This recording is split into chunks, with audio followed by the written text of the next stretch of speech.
Did you see the Knicks? Did you see those New York Knicks last night? Did you see them? Did you see them? I mean, Julius Randle, 28 points. Derrick Rose, the 10-year anniversary of winning league MVP, dropped 25, hit 11 of 15 shots, scored 3 big-time buckets down the stretch. The New York Knicks winners of 3 straight. The New York Knicks winners of 12 of 13. Firmly entrenched in the 4th spot in the Eastern Conference. And the players were the beginning of the day. They would play the Atlanta Hawks. They would have home court events. Now, I love that man, Trae Young. He's a baller. I like Collins and the crew. You know how I feel about my man, Nick McMillan. I'm proud that he's the coach in Atlanta. He didn't need to be in Indiana. You know that. But they would go down, okay? Which means the New York Knicks will be in the 2nd round, which means they'd be 1 round away from the conference finals. I mean, do you see what's happening?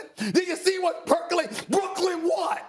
Brooklyn what? Brooklyn what? Philly what? What? Forget Milwaukee. What's up? The New York Knicks in the house. I mean, it's a beautiful day, y'all. It's a beautiful day. I'm telling you right now, it's something special to behold. You got Julius Randle trying to copy off me his top 5 candidate for league MVP. I got him top 4. Top 4. I got him. Listen, Jokic, Chris Paul. We want to put Embiid in there. We'll do that. Where's Dame? Excuse me? Dame. I'm sorry, Dame is slid.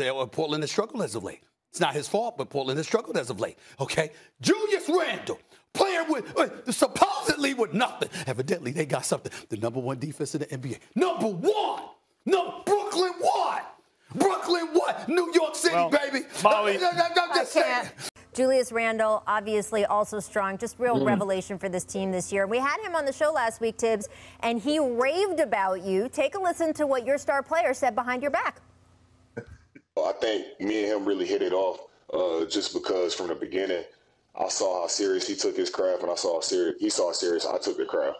I call Tibbs a beast, man, because everything we do, he's so detailed, you know, no matter what it is. For practice, to shoot around, very detailed. He don't miss anything from film, whatever it is. Like, he's on point with everything, and I love that because every game that we play, we feel like we're prepared as if it's a playoff game. You know, Tibbs is amazing, man. I love playing for him. I love competing with him. There's no other coach I would want to go to war with, man. I love him. All right, we lost Coach there for a second. You saw him blink out there, but it really has been tremendous to see that partnership this year. Perk, oh, no, we got him back. All right, great. So, Tibbs, again, you know, your guys talk about you even when you're not there. It is all Rachel. Love. I loved seeing that. I'm sure they do. Rachel, you know he had to fade away a little bit and wipe his eyes. He didn't want Tibbs. Don't want the world to see him shed no tears. You know, that was the emotional moment. I kind of got teary-eyed. Tibbs, what do you make of what Julius said? You know, I can't say it. I just caught bits and pieces of it, but I can't say enough about him. And when I first got hired, I asked him to come in the summer just to spend some time with him. And I wanted to see where he was conditioning-wise. And once I saw that, and then I saw the way he was shooting the ball, I just felt like the way that his capacity for work, the shape that he was in, I knew that he would be the type of leader that could help lift the group. And then I can't say that I saw all of this coming just because he's been great. Not only, you know, individually, his numbers speak for themselves, but it's what he's done for the team and his impact on winning that's made him so special. And if you're a young player and you come into the gym and you see a guy who is your best player there, first one in, last one to leave, coming back at night, that's leadership to me. That's the best type of leadership that you can have. The Knicks got a 118-104 win against the Grizzlies last night, and that means the Knicks clinched their first winning season since 2013. New York has also now climbed all the way up to the 4th spot in the East after winning 12 of their last 13. And now the one and only Knicks superfan Michael Rappaport is joining us now. Mike, I guess I've known you for the last, 3 years on this show. You've been waiting for this moment. Yeah. Are the Knicks for real?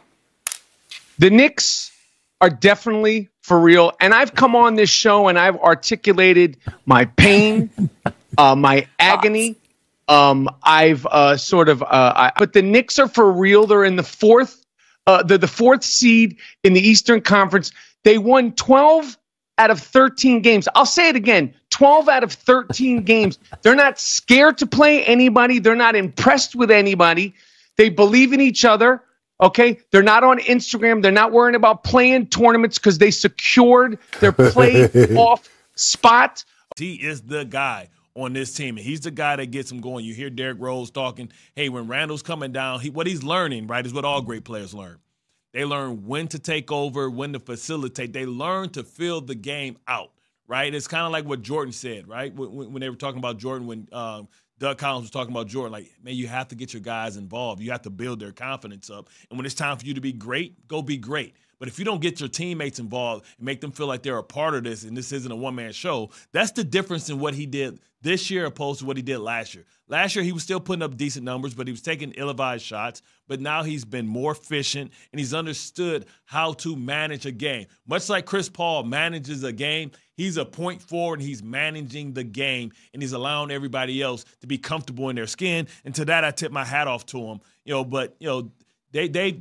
win, and when we had this clip, when they talk about they win in the hardest way possible, they win with effort, right? And that's why I have confidence when they go on this 4-game run or this West Coast trip that you don't want to see teams late in the season when you're fatigued, when you're tired, when you're trying to rest, when you're trying to load manage for the playoffs. This ain't a team you want to see, man, because they're going to play physical. They're going to get you with effort. And a lot of their points are effort plays, right? Derrick Rose, great defense yesterday with the steal. Get into the basket late in the game. They just grind you out. Hey, is the Knicks' 9-game winning streak something, nothing, or everything? Well, first of all, it's everything. All right, it's everything. When you haven't won the title since 1993, when you haven't been relevant since 1973. I apologize, 1973. Okay, and on top of it all, you haven't been relevant for the last damn near quarter century. Of course, it's a big, big deal. But I also would like to add this: the #1 defense in the NBA. They play together. They are building a culture. And by the way, I'm saying it right in front of RJ and right in front of you, right in front of you, 7-time champion. Let me tell y'all something.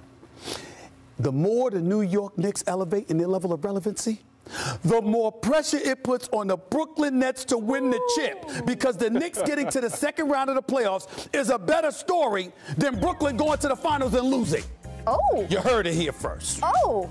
Do you think that's true, Robert? Yeah, he does. You know what, Stephen, I will agree with you on that. But I'm also going to say this everything. And it's everything because my boy Julius Randle is getting MVP chance up in MSG. That's what I'm talking about. Julius Randle is taking his game to another level. You know, when you look around this league and you talk about players that have improved, to me, this guy has stepped up tremendously. To me, he gets my vote. If I had a vote, the most improved player. Yes, if you for sure. look what B.I. did last year, who got it, he's doing exactly what Brandon Ingram did. So if he doesn't get it, it'll be a travesty.